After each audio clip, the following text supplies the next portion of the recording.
जब हृदय को घेर लेता है तब हम किसी भी प्रकार का कार्य नहीं कर पाते।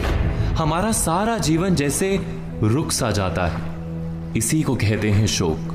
प्रिय व्यक्ति की मृत्यु पर या प्रिय वस्तु के छूट जाने पर हम सब ने कभी ना कभी शोक का अनुभव अवश्य किया है। क्या शोक अनुचित है? क्या किसी की मृत्यु पर या किसी वस्तु के छूट जाने पर हमें शोक नहीं करना चाहिए? यदि हमें किसी की मृत्यु का शोक नहीं, किसी वस्तु के छूट जाने का शोक नहीं, तो इसका अर्थ क्या ऐसा नहीं होता कि हमने उस व्यक्ति या वस्तु का मूल्य ही नहीं जाना, उससे प्रेम ही नहीं किया? अवश्य जहां प्रेम होता है वहां शोक तो होगा ही।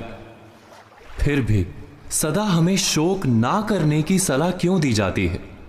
ऐसी सलाह देने वाला क्या हमारी भावनाओं का अपमान नहीं करता? जहां सच्चा प्रेम होता है और उस व्यक्ति या वस्तु से अंतर हो जाता है तो शोक अवश्य होता है, ऐसा हम समझते हैं। किंतु क्या वास्तव में हम शोक और दुख का अंतर जानते हैं?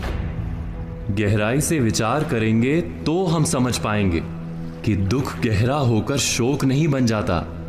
जहां मोह होता है वहां शोक जन्म लेता है।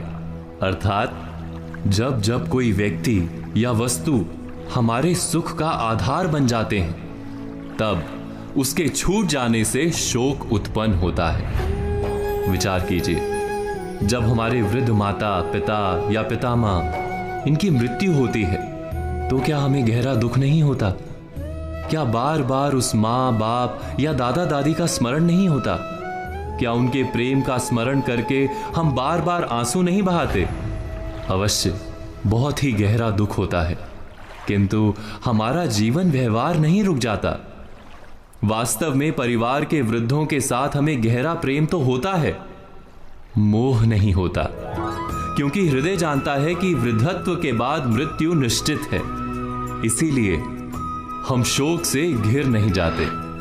दुख और शोक दोनों एक से प्रतीत होने वाले दो शब्द हैं, पर क्या दोनों का जन्म अलग अलग कारणों से नहीं होता?